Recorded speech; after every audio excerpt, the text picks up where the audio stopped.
Estamos celebrando el 30 aniversario de nuestra iglesia. Yo no sé tú, pero estamos celebrando desde el primer día del mes. Desde que arrancó el mes de septiembre estamos celebrando, estamos orando por nuestra iglesia, estamos orando por cada hermano y el Señor quiera bendecirnos, ¿verdad? Y usarnos aquí en esta ciudad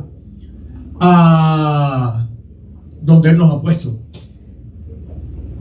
Estamos repitiendo una frase durante el mes de septiembre que dice, conmigo, prediquemos y enseñemos en público y en las casas. Cuando yo lo vamos a estar mirando varias veces, pero cuando el apóstol Pablo se estaba despidiendo de los hermanos de Éfeso, él les recordó que él había siempre, todo lo que el Señor le dio, lo había predicado y enseñado, tanto en público como en las casas. Y nosotros estamos haciendo énfasis especialmente en esa parte que dice y en las casas. Porque en público, bueno, desde que tenemos uso de razón nosotros, la iglesia siempre se ha reunido en un lugar y en público se ha predicado y etcétera. Pero, ¿por qué en las casas? En este mes hemos estado hablando de eso. Por ejemplo, el primer domingo estuvimos hablando de una comunidad especial, porque vimos que la iglesia fue una idea del Señor. El Señor nos salvó para que seamos parte de una comunidad especial que es precisamente la iglesia. Porque recuerda, es bueno repetirlo por si alguien por ahí no está claro, cuando hablamos de iglesia, la iglesia no es un edificio ni un lugar. La iglesia no es un edificio ni es un lugar. La iglesia son personas. La iglesia es el grupo de gente que cree en Jesucristo y que sirve al Señor. Eso es lo que es la iglesia. La iglesia es una comunidad especial en este caso. ¿Ok? El segundo domingo, el domingo pasado, estuvimos hablando de la estrategia de Jesús para con la iglesia, por supuesto.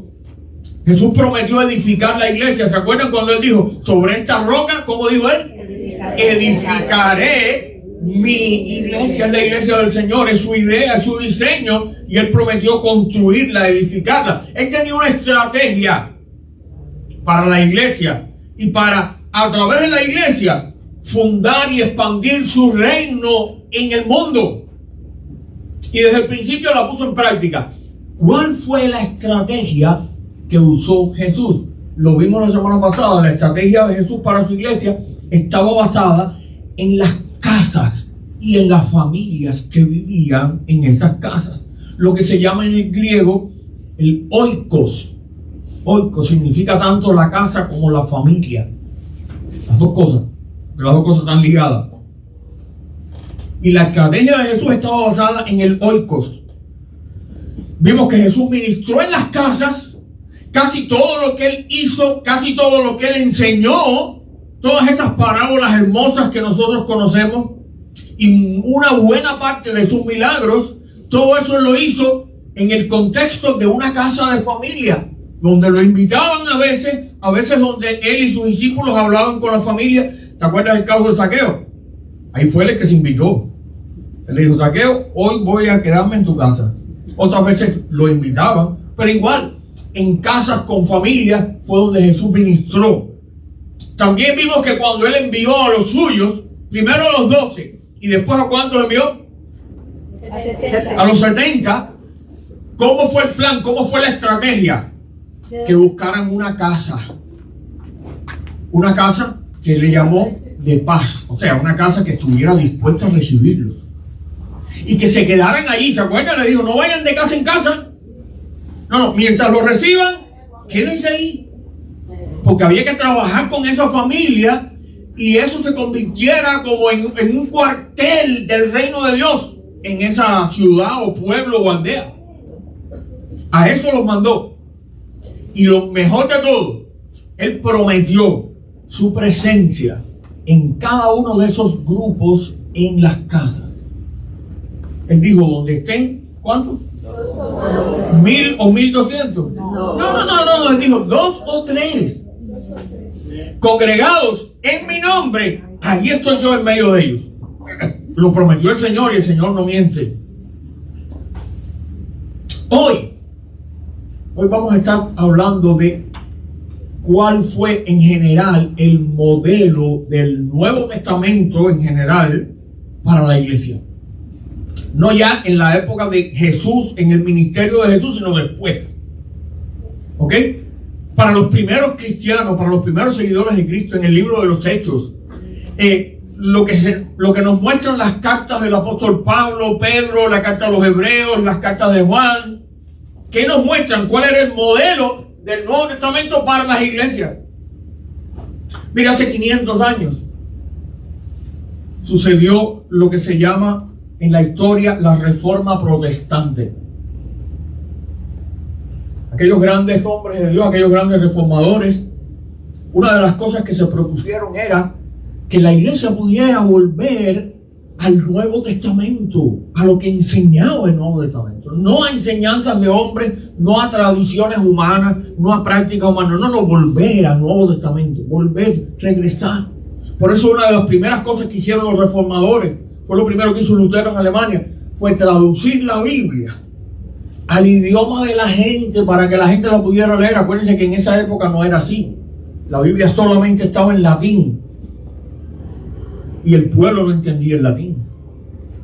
El latín era una lengua muerta ya. Solo los sacerdotes que lo estudiaban en los seminarios, pero el pueblo no lo entendía. Entonces el pueblo no conocía la Biblia. Los reformadores la tradujeron a los idiomas de la gente. Esa fue la época en que se tradujo la Biblia al español. Tú ves que tu Biblia probablemente dice al principio, antigua versión de Casiodoro de Reina. Casiodoro de Reina fue uno de los reformadores en España, que tuvo que salir huyendo de España, porque en España acabaron con los reformadores y si no los expulsaban, los mataban. Y él tuvo que salir huyendo a Suiza, y en Suiza publicó su traducción de la Biblia al español. Y así, poco a poco, con la ayuda de otra gente, es que la tenemos nosotros. Pero a lo que iba, la reforma trató de que la iglesia volviera al Nuevo Testamento. Pero ¿sabes qué? En algunos aspectos todavía quedó trabajo por hacer. Todavía quedó trabajo por hacer. Hoy en día, nosotros queremos fijarnos cuál es el modelo del Nuevo Testamento de la Biblia para la iglesia, para cómo debe ser la iglesia, para cómo debe funcionar la iglesia. Y qué mejor que esta época en que estamos de fiesta celebrando el aniversario de la iglesia para pensar cómo debe ser según el Nuevo Testamento la iglesia, cómo debe funcionar para nosotros hacerlo. 2 versículos del libro de los Hechos. El primero, Hechos 5:42. ¿Quieren leerlo conmigo? Perdón. Diariamente en el área del templo y en todas las casas los apóstoles continuaban enseñando y anunciando las buenas noticias de que Jesús es el Cristo. ¿Dónde lo hacían? En el área del templo. Acuérdate del templo de los judíos ahí en Jerusalén, y en todas las casas. Y ahora vamos a otro versículo que dice algo similar, pero este es el apóstol Pablo hablando ya casi al final del libro de los Hechos. ¿Cómo dice? Conmigo. Pero no dejé de anunciarles a ustedes nada de lo que era para su bien, enseñándoles públicamente y en sus casas. Esta debería ser la visión 2020 para nosotros, para los cristianos de hoy.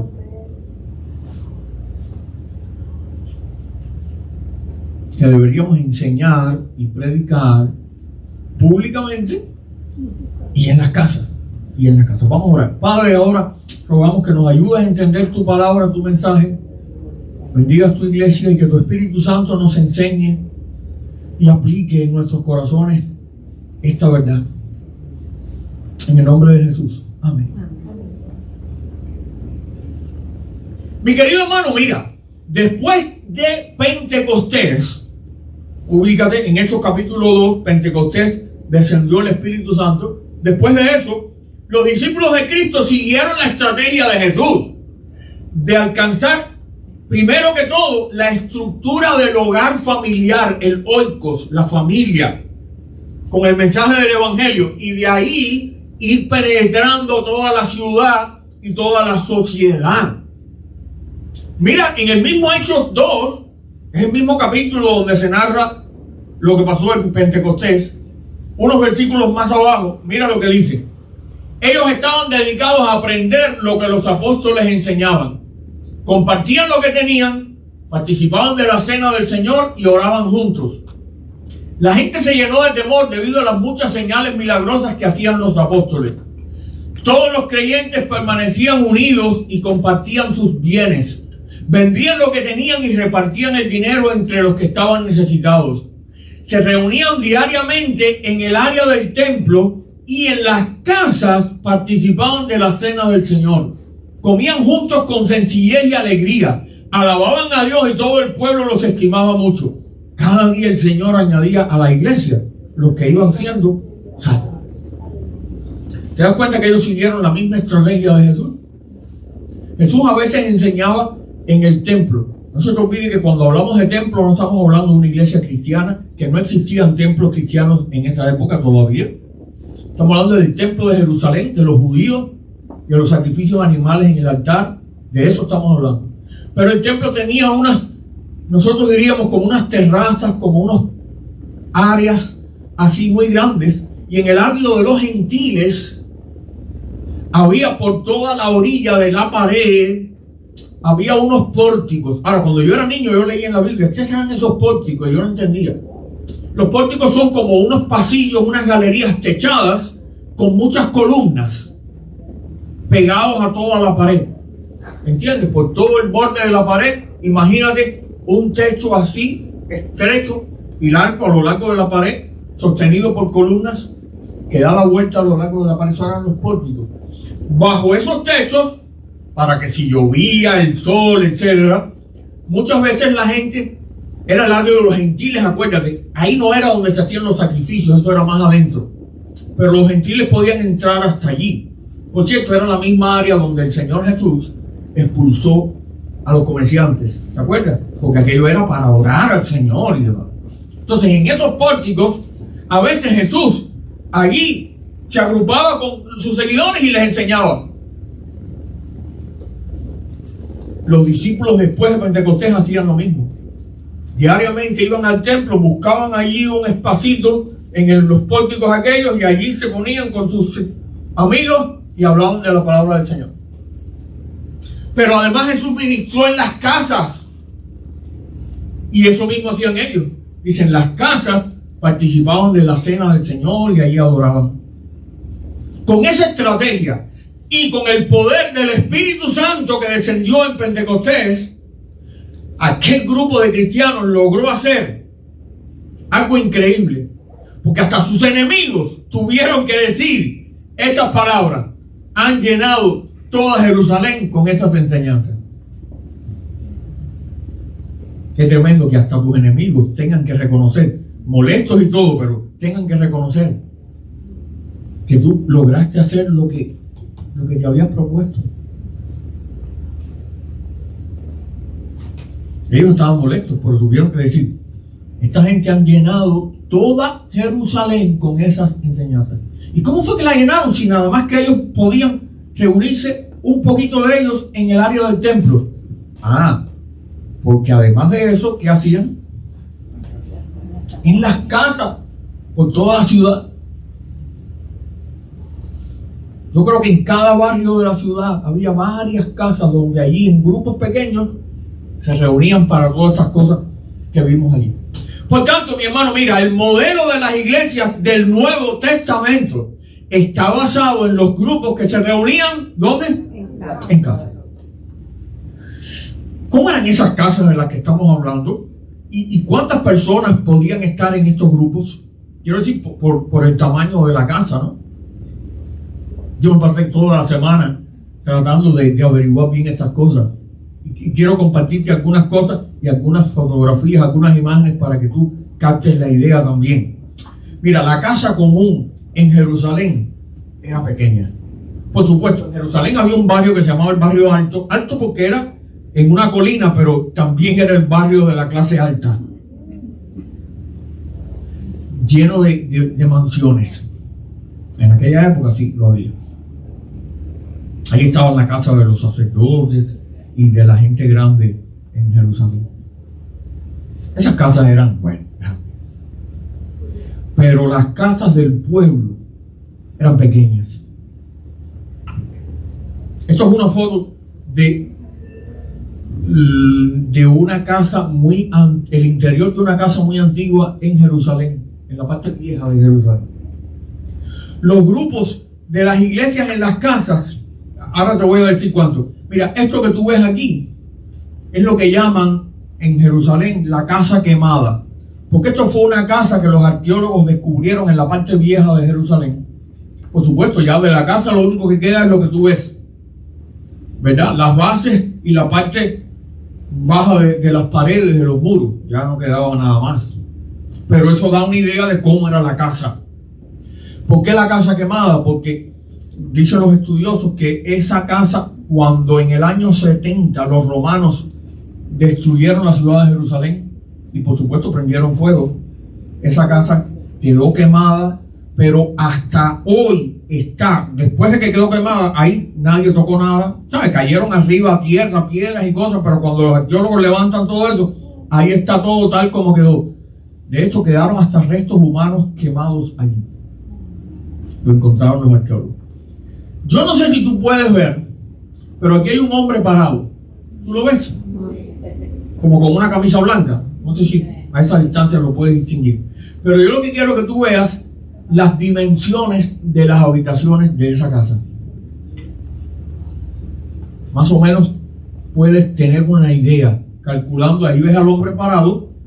Y esta es una de las habitaciones más grandes porque te das cuenta que estas son muy pequeñitas. Pero por estas dimensiones y por el hombre parado ahí, ya tú puedes tener una idea de cómo eran las casas en Jerusalén. Y esta no era de las más pequeñas. Fíjate que tiene varias habitaciones. Las casas más sencillas tenían, ¿sabes cuántas habitaciones?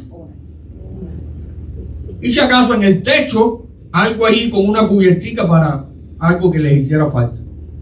Pero esta casa no tenía una habitación. Yo veo ahí como 5 habitaciones, grandes y pequeñas. Pero mira el espacio.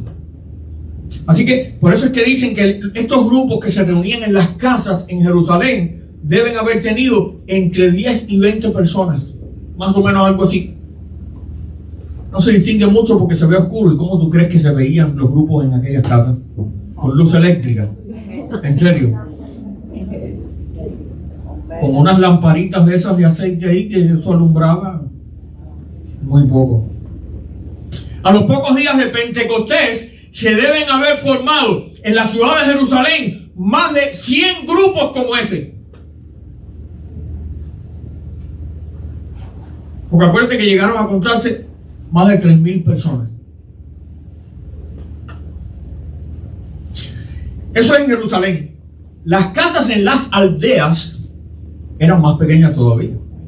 Vamos a decir en el campo, eran más pequeñas. Esto es una reproducción de cómo sería una casa en las aldeas allí en Israel.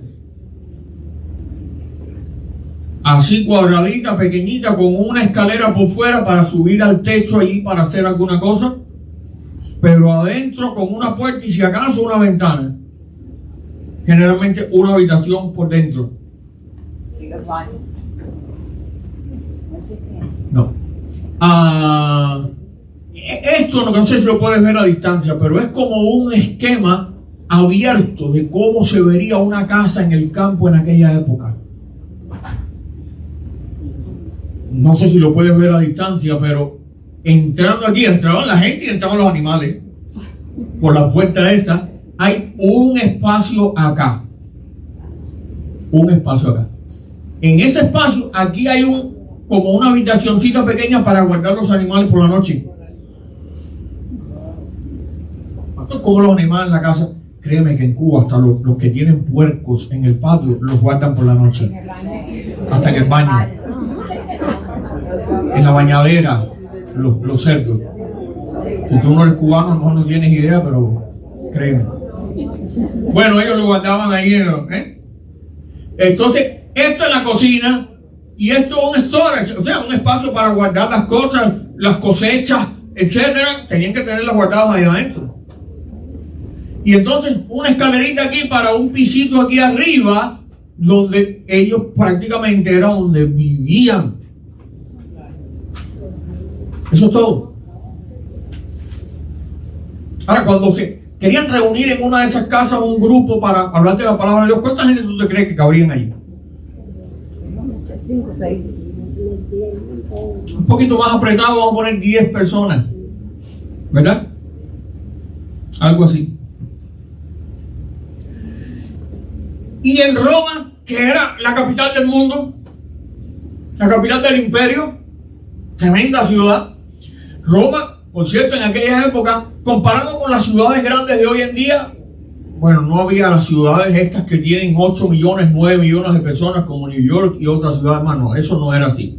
Pero sí eran ciudades con una densidad de población tremenda. ¿Entienden lo que es la densidad de población? Quiere decir que en un área pequeña viven demasiada gente. Prácticamente, como diríamos nosotros, uno arriba del otro. Amontonado. Más o menos así era un barrio de Roma en aquella época. Si no contamos las casas, las villas de los aristócratas romanos, eso ahora no lo vamos a contar. Las casas comunes, y esto me sorprendió cuando yo lo aprendí. Las casas comunes en la Roma antigua eran una especie de pequeños apartamentos en edificios de varios pisos que se llamaban ínsulas. Ínsula es una palabra que técnicamente quiere decir una isla. Le llamaban así porque es que era un edificio que él solo ahí vivía mucha gente. Ahí adentro. Yo no sé tú, yo no sabía que eso era así en aquella época. Pero sí. Las ínsulas eran bloques de vivienda, generalmente de alquiler para rentar, de varios pisos en la antigua Roma. Por supuesto, ahí vivían gente que no tenían recursos para tener una casa particular, que le llamaban un domus, los romanos, o las enormes que estaban en las afueras de la ciudad, que le llamaban villas. En la parte inferior de esos edificios, generalmente se instalaban tiendas, talleres, comercios. Estos edificios se construían de ladrillo y mezclas similares a muchos edificios de apartamentos actuales.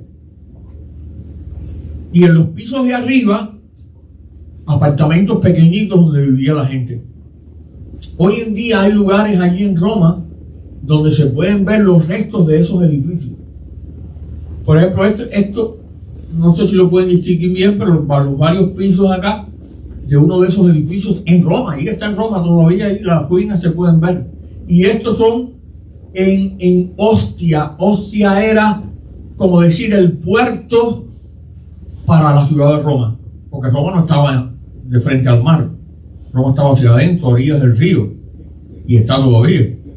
Pero el puerto estaba en Ostia. Allí en Ostia todavía se encuentran esas casas desde la antigüedad, esos edificios. ¿Cuántas personas podían reunirse en uno de esos apartamentos en Roma? Por otro lado, una gran casa de estilo romano podía admitir entre 30 y 50 personas en su atrio. ¿Qué cosa era el atrio? Las casas grandes de los romanos de posición, cuando tú entrabas por el vestíbulo, después venía un atrio. El atrio era como un patio interior, más o menos techado, más o menos, porque por lo menos en el centro tenía un espacio sin techo para que entrara el sol, entrara la lluvia. En el piso había una especie de piscina bajita así, que recogía el agua de la lluvia y servía para usar el agua, pero además para refrescar la casa en el calor, etcétera, etcétera, etcétera. Y esa era una de las áreas más grandes de las casas. Teniendo cuidado de no caerse en el agua, ya ahí podían caber más personas. Y ahí cabían más personas. Y por lo menos cuando leemos la carta de Pablo a los Corintios, por lo menos ahí nos damos cuenta por algunas cosas que dice Pablo, que no muchos, pero algunas personas de la iglesia de Corinto tenían dinero y recursos. algunas personas, no muchos, no eran la mayoría, pero había algunas personas de buena posición en la iglesia de Corinto. Es más, la congregación de Corinto probablemente, dicen los que saben, que cuando querían reunirse todos juntos, los distintos grupitos estos de las casas querían reunirse, probablemente se reunieran en la casa de Cayo. Pablo lo menciona, Cayo, algunas traducciones dicen Gallo, pero es el mismo. En latín es Caius. Y podían haberse reunido en el Atrio. Esto es otra casa antigua en Roma. Y déjame decirte, el Impluvium, este lugar que recogía el agua de lluvia ahí en el centro, lo podían haber utilizado hasta para bautizar a las personas. No es profundo, pero tú sabes, te puede acostar una persona ahí ya. Y un área como del comedor, vamos a decir, que está al final de ese atrio, lo podían haber utilizado allí para su cena, para la cena del Señor, cuando se reunía el grupo grande en esa casa. Al final, para que la iglesia sea la iglesia, en ningún lugar dice que tiene que ser un grupo grande. No es necesario. Mira qué interesante esto. En las ruinas de una ciudad donde había estado una guarnición romana en Mesopotamia, a orillas del río Éufrates. Esa ciudad se le llama hoy en día Dura Europos, significa como el fuerte de los europeos, algo así. Los arqueólogos allí en esta ciudad, repito, a orillas, eso está en Siria, a orillas del río Éufrates, descubrieron los restos del edificio, oye esto, más antiguo conocido por ser utilizado por los cristianos explícitamente como lugar de culto. Aunque era una casa, pero se ve que no se utilizaba como vivienda, sino que se utilizaba como lugar de culto. Hasta ahora es el más antiguo que se conoce, construido aproximadamente en el 230 después de Cristo. Estamos hablando ya en el siglo III. O sea, era como un término medio, como un eslabón perdido entre una casita pequeña con un grupito que se reúne ahí en una casa de familia y un edificio para reunir a los cristianos construido para eso, que todavía no existían. Pero ¿qué hicieron acá? Tomaron una casa bastante buena, que alguien la brindó, y la modificaron para que pudiera albergar al grupo de los cristianos allí. Estos son restos de la casa que tal vez no te digan mucho, pero aquí, tú puedes ver el plano de esa casa tal como los arqueólogos y los historiadores pues lo han descubierto.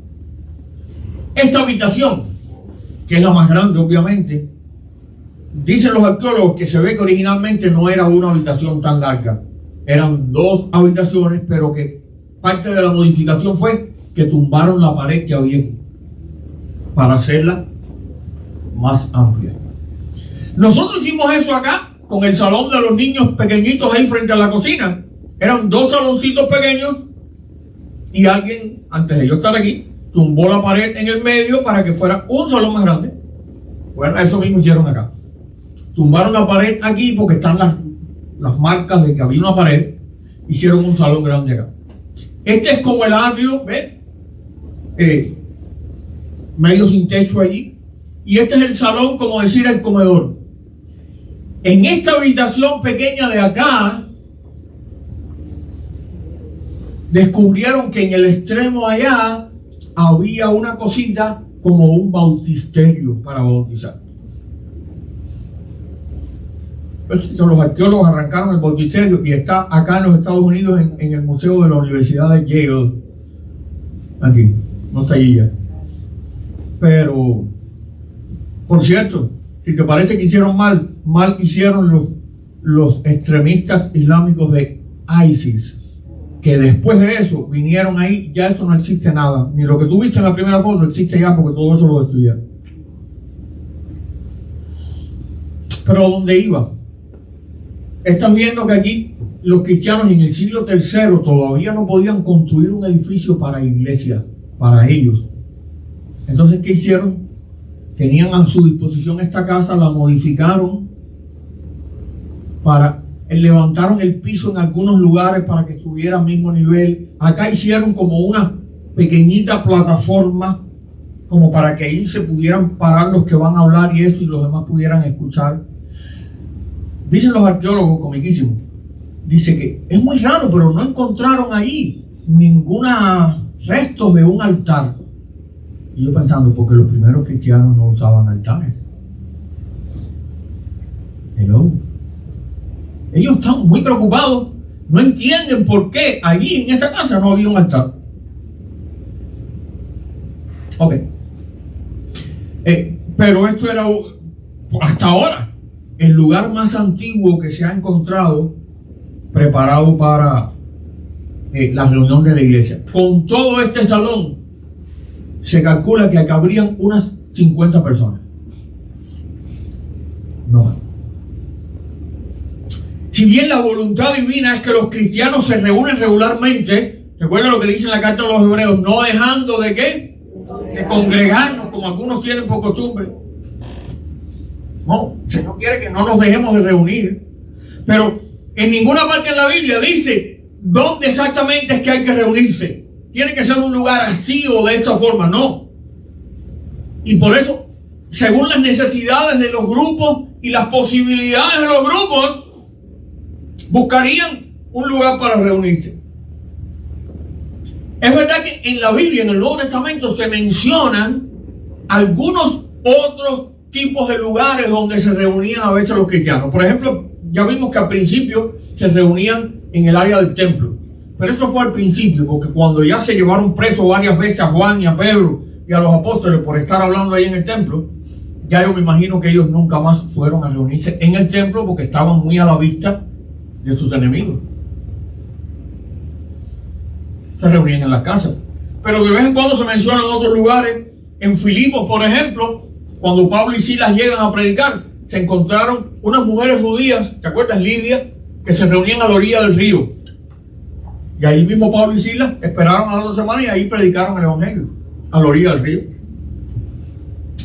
A la orilla de la playa, en la ciudad de Tiro, en Fenicia, se menciona en Hechos 21, el grupo de todos los cristianos de la ciudad dice que vinieron allí a la playa a despedir a Pablo, y allí se pusieron de rodillas en la playa, y allí oraron, y ahí se despidieron, y ahí tuvieron una despedida en oración y todo tremendo, a la orilla de la playa.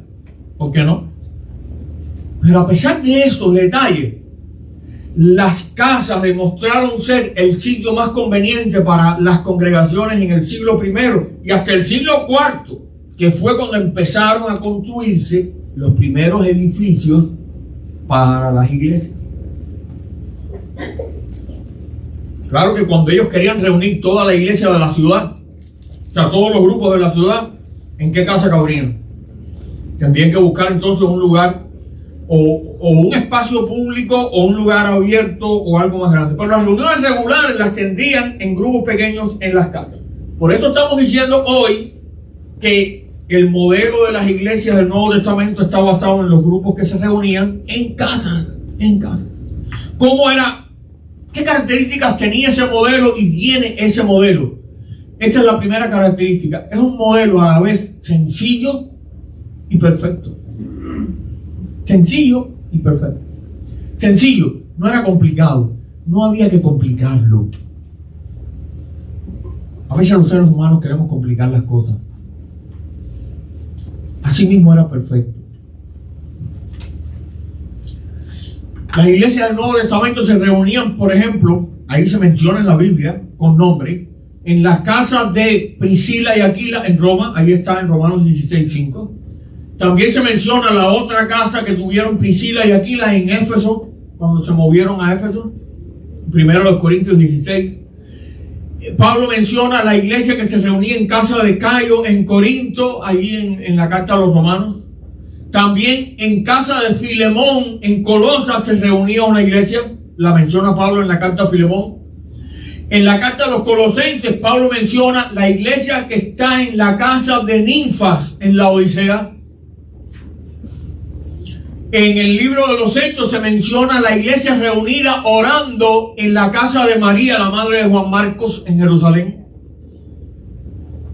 Y en el capítulo 16 de Hechos, cuando Pablo y Silas están en Filipos, ¿te acuerdas?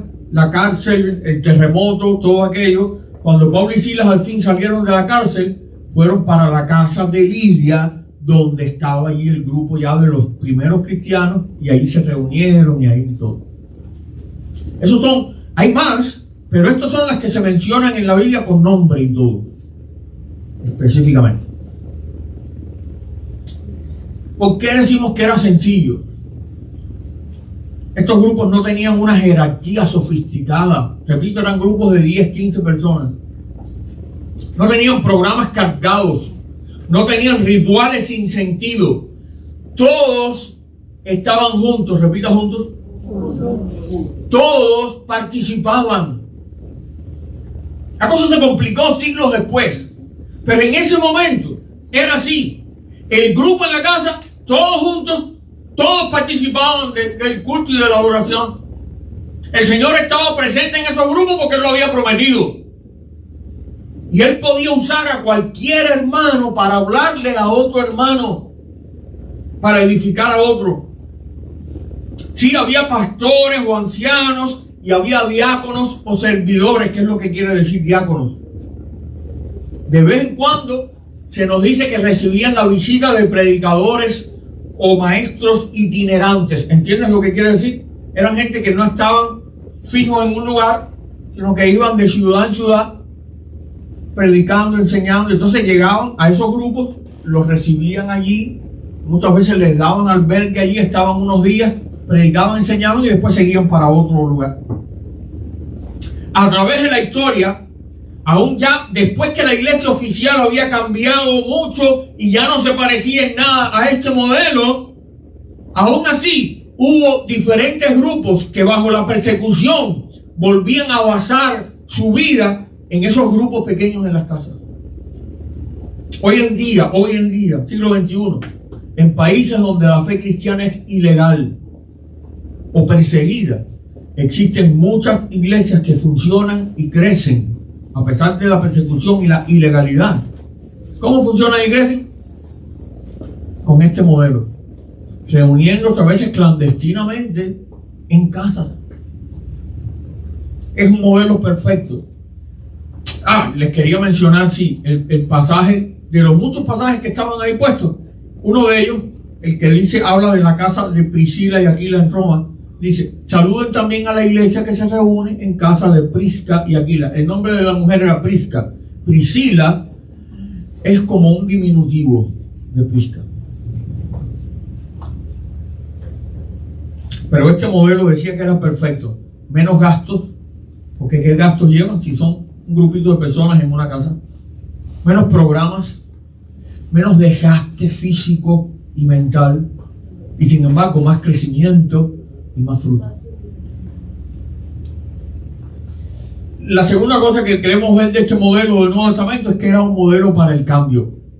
Fue un modelo sumamente efectivo por el poder del Espíritu Santo para traer profundos cambios en toda la sociedad. Cambiaron la sociedad ¿cómo? No haciendo una revolución, sino cambiando una persona a la vez, una familia a la vez, partiendo desde una casa y una familia. Sabemos que la familia es la base ¿de qué? De la sociedad. ¿Cómo funciona esto, pastor? Los primeros que son expuestos al evangelio son los de la casa, los que viven allí, o sea, la familia inmediata y cualquier otra persona que conviva con él. Son expuestos ahí al evangelio, y no solo al evangelio de oír, sino de ver a las personas cómo viven el evangelio, porque ahí están y lo ven. En segundo lugar, están expuestos los otros familiares más lejanos y amigos, incluyendo colegas del trabajo, etcétera, que vienen y participan. En tercer lugar, los vecinos podrían interesarse por lo que allí está pasando y podrían ser invitados a participar. ¿Recuerdan los edificios que te enseñé en la antigua Roma?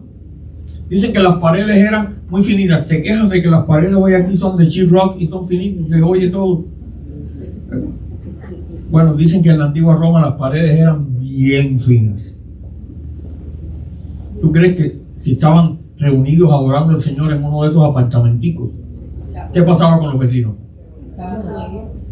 O sea, yo recuerdo cuando estábamos en Cuba y teníamos estos grupos en las casas, estas células, había veces que había personas de la casa que por alguna razón no querían ser parte de la reunión y se metían para allá, para el cuarto, para allá.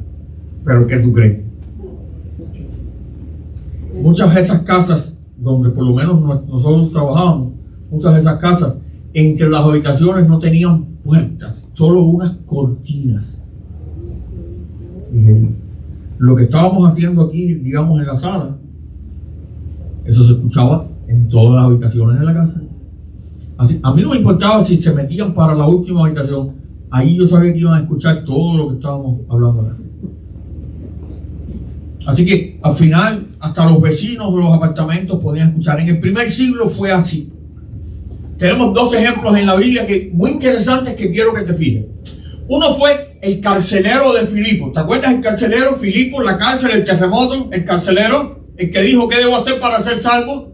¿Cómo le dijeron Pablo y Silas? Ellos le contestaron, cree en el Señor Jesús y serás salvo. ¿Y qué más le dijeron ahí? Junto con todos los de tu casa. A ver, algunos cristianos han entendido muy mal ese versículo.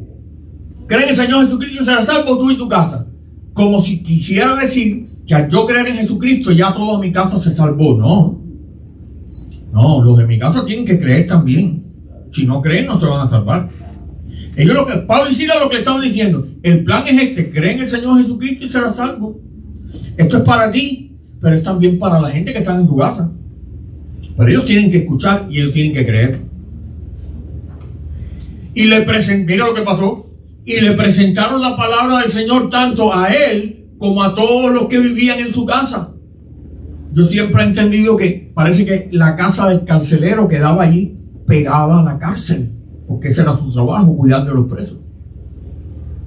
Así que fueron para la casa del carcelero y ahí le hablaron a toda la familia. Aún a esa hora de la noche, el carcelero los atendió y les lavó las heridas. Enseguida ellos lo bautizaron a él y a todos los de su casa. El carcelero los llevó adentro de su casa, les dio de comer y tanto él como los de su casa se alegraron porque todos habían creído en Dios. ¿Ven cómo funciona? Era el carcelero, pero los llevó para su casa. Y entonces, ¿quiénes escucharon el evangelio? Todos los que vivían con él. Tenemos otro ejemplo en la Biblia. En casa de Cornelio. Cornelio, Hechos capítulo 10, el apóstol Pedro vio una visión. ¿Te acuerdas? Aquel mantel con todos los animales, todo aquello donde Dios le estaba enseñando que no despreciara a aquellos gentiles que estaban ahí en casa de Cornelio. Bueno, llegó Pedro a casa de Cornelio. Dice, llegaron a Cesarea al día siguiente. Cornelio los estaba esperando. Y mira lo que había hecho Cornelio. Preparó comida. Bueno, yo no sé si preparó comida, pero mira lo que hizo Cornelio. Había reunido a sus parientes y amigos cercanos. O sea, no eran nada más que los que vivían en la casa. Él agarró el teléfono. No había teléfono. Pero él empezó a mandar mensajeros y mandó aviso a todos sus familiares que vivían en Cesarea. Pero no solo familiares, a sus amigos que vivían en Cesarea. Oye, vengan urgentemente esta noche para acá. Entonces conversaron y entraron en donde muchos otros estaban reunidos. Esta era una de esas casas grandes que seguro tenía el impluvium ese con el agua, ¿te acuerdas? En el centro. O sea, ¿cuántas personas podían haber cabido ahí? Hasta 50 personas. Bueno, dice que se encontraron muchos allá adentro. Pero acuérdense, no era solo la familia, eran amigos y todo eso. El apóstol Pablo dice que en cerca de 3 años que estuvo en Éfeso, aparte de predicar públicamente el evangelio en la sinagoga, un poquito primero, después en una escuela que le facilitaron, dice que también predicó en las casas. Y este es el pasaje de Hechos 20:20. dice Pablo, les he enseñado públicamente y en las casas. Hoy en día, este modelo es un modelo efectivo para compartir el evangelio a nuestros familiares que viven con nosotros en la casa, pero a nuestros otros familiares que les podemos avisar para que vengan, a nuestros amigos que los podemos invitar para que vengan, a colegas del trabajo, a vecinos del lugar, vengan y reúnanse con nosotros aquí en la casa que vamos a ver. Y finalmente, este modelo era un buen modelo para el crecimiento, no solo para cambiar la sociedad, cambiando familias y personas con el evangelio, sino para crecer los cristianos. Ya nosotros sabemos que Jesús a veces predicó en público a un gran grupo, pero fue a su grupo de 12 seguidores a quienes enseñó y modeló las profundas verdades del reino de Dios. Incluso una vez viajó con ellos solos a la región de Cesarea de Filipo, donde pudo enseñarles. Solo con los 12, solo con los 12. Él quería ayudar a ese grupo de 12 a crecer. En el libro de los Hechos encontramos estas reuniones caseras de grupos pequeños en las que los cristianos eran enseñados, discipulados, ayudados a crecer. En ese ambiente pequeño de 6, 7, 10, 12, 15 personas, el grupo de la iglesia adoraba, crecía, servía, se servían unos a otros y tenían comunión y compañerismo. ¿Por qué lo sabemos? No lo estamos inventando. Mira ejemplos que se mencionan en la Biblia. Se habla de enseñanza y predicación organizada diario y en las casas de Jerusalén. Hechos 5:42. Estos pasajes que te estoy poniendo aquí abajo, todos son del libro de los Hechos. ¿Ok? Hechos 5:42. Se mencionan también servicios de Santa Cena en las casas en Jerusalén. Se reunían para comer una comida y al final celebraban la cena del Señor. Se habla de toda una noche de oración, adoración y enseñanza en una casa en Troas con el apóstol Pablo. Y cuando dice toda una noche, fue toda la noche, porque fue hasta el amanecer. Esa fue la noche en que Eutico, que estaba sentado en la ventana, se quedó dormido y se cayó por la ventana y cayó abajo al pavimento. Y entonces Pablo tuvo que correr y vino y oró por él y el joven se levantó. No lo dice específicamente, pero da la impresión que resucitó a aquel muchacho. De cualquier manera volvió y dice que volvieron, entraron en la habitación y siguieron hasta el amanecer. ¿Qué hacían en ese tiempo? Oraban, adoraban al Señor y Pablo enseñaba. Estaban ahí creciendo. Se menciona también una reunión de aliento y despedida de Pablo y Silas con los hermanos en casa de Lidia en Filipo cuando salieron de la cárcel. Ya hablamos de eso. Allí se consolaron, se dieron aliento y todo eso. Se habla de una reunión de oración en la casa de María, la madre de Juan Marcos. Estaba Pedro preso en la cárcel, lo querían matar. Ya habían matado a Santiago, ahora querían matar a Pedro. ¿Y la iglesia qué hacía? Aún de noche, una vigilia de oración, ¿dónde? ¿Dónde iba a ser? En una casa, en la casa de María, la madre de Juan Marcos. No era la madre de Jesús, era otra María. Y allí fue cuando el ángel sacó a Pedro de la cárcel, ¿te acuerdas? Y que Pedro llegó de madrugada allí y tocó la puerta y una muchacha llamada Rode salió a ver, no abrió la puerta. Pedro parece que le diría, soy yo, Pedro. Y cuando la muchacha se puso tan nerviosa que no le abrió la puerta. Y entró corriendo para allá a decirle a la gente, oye, es Pedro. Y la gente, nada, eso es mentira. Y el hombre allá afuera. Pero estaban ahí orando. Se habla de una noche de compañerismo cristiano entre los hermanos en Tolemaida, que era un puerto, y el apóstol Pablo. Pablo llegó, se bajó del barco, buscó a los hermanos en Tolemaida y allí se quedó con ellos. ¿Dónde se quedó? En el medio de la plaza. No fue en una casa. Aunque no menciona la palabra casa ahí, pero, ¿verdad? Es obvio. Se quedó en una casa con los hermanos y allí dice que estuvieron esa noche compartiendo juntos.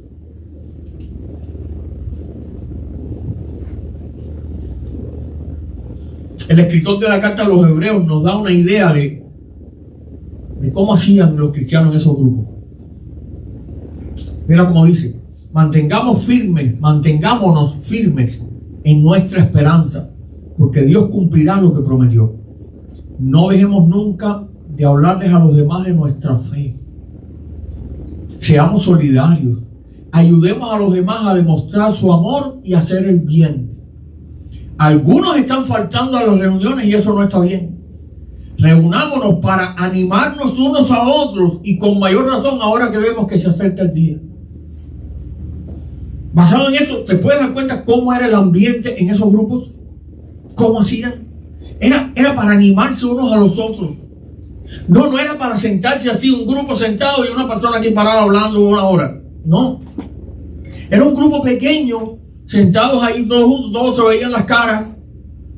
Ahí tú le estás viendo esta parte de atrás, mucha gente, pero allí se veían las caras todos sentados así. Y allí todos hablaban y todos participaban y se animaban unos a otros, como dice aquí. El Espíritu Santo convirtió a cada miembro en un instrumento para animarse y edificarse mutuamente. El apóstol Pablo también menciona cosas que se hacían en estas reuniones. Primero de Corintios 14. Ya estamos terminando. Cuando se reúnen, dice Pablo, unos canten. Pablo sabía que todo el mundo no podía cantar. Tú lo sabes también, ¿no? Más te vale.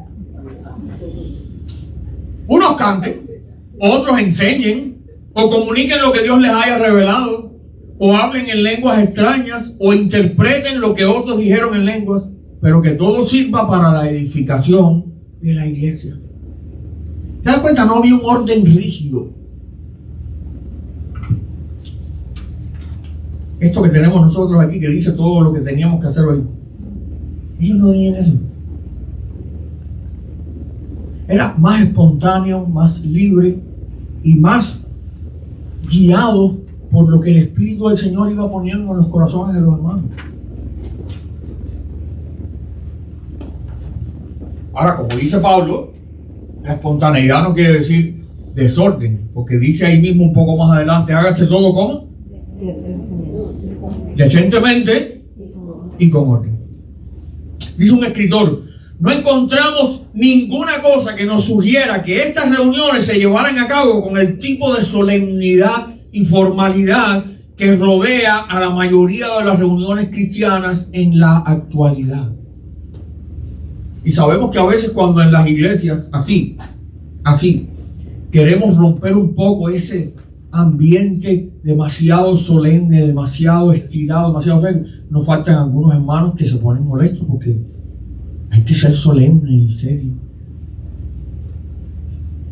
Pero gracias a Dios estos grupos así, ahí no había eso de seriedad y solemnidad. Seriedad en el sentido de que todo se hablaba seriamente, por supuesto, pero tú entiendes lo que quiero decir, el ambiente. En cuanto a la comunión o compañerismo cristiano, este modelo era excelente. Los hermanos en esos grupos se veían a sí mismos como un nuevo tipo de familia, la familia de Dios. Procuraban servirse unos a los otros, como Jesús sirvió y como Jesús enseñó que había que servir. Esa es la razón por la que en el Nuevo Testamento se menciona unas 50 veces la frase unos a otros, amados unos a otros, perdonados unos a otros, exhortados unos a otros, animados unos a otros. 50 veces se usa esta frase en el Nuevo Testamento. ¿Cómo se puede hacer eso en un grupo de 1000 personas? No se puede hacer. Pero en aquellos grupos, que era lo que había cuando se escribió el Nuevo Testamento, cuando se escribieron esas cartas, que eran 10, 12, 15 personas, ahí sí. Eso era lo que se hacía en estos grupos. Esas frases instruyeron a los primeros creyentes sobre las maneras de cultivar las relaciones entre ellos. Y esas relaciones indudablemente funcionaban mejor en congregaciones donde todo el mundo se conocía. También leí eso en estos días. ¿No te has puesto a pensar que cuando la Biblia dice anímense los unos a los otros, eso lleva a que tú tienes que conocer a las otras personas? ¿Cómo podemos todos animarnos unos a los otros si no nos conocemos? Pero cuando tú vas a una iglesia donde hay 500, 1000 personas. ¿A quién tú conoces ahí? A 2 o 3. Yo les conté, ¿verdad? De una iglesia que yo fui y al único que conocía era al pastor. Y por poco no puedo hablar con él porque había tantas personas allí. Gracias a Dios que él me vio después, me llamó y bueno, hablamos y eso. Pero yo no conocía a nadie más ahí. Pero los cristianos en esta época se conocían todos en el grupo. Porque era un grupo pequeño. Y entonces podían hacer todo eso. En cuanto al servicio y la ayuda mutua, mira qué interesante. Hay un pasaje en la carta de Pablo a Timoteo, donde Pablo está advirtiendo a Timoteo de algunas cosas que no debían hacerse mal. Pero a uno le sirve ese pasaje para darse cuenta cómo era cuando se hacían las cosas bien. Y se refiere a ayudar a las viudas, a la gente pobre, a la gente en necesidad, etc.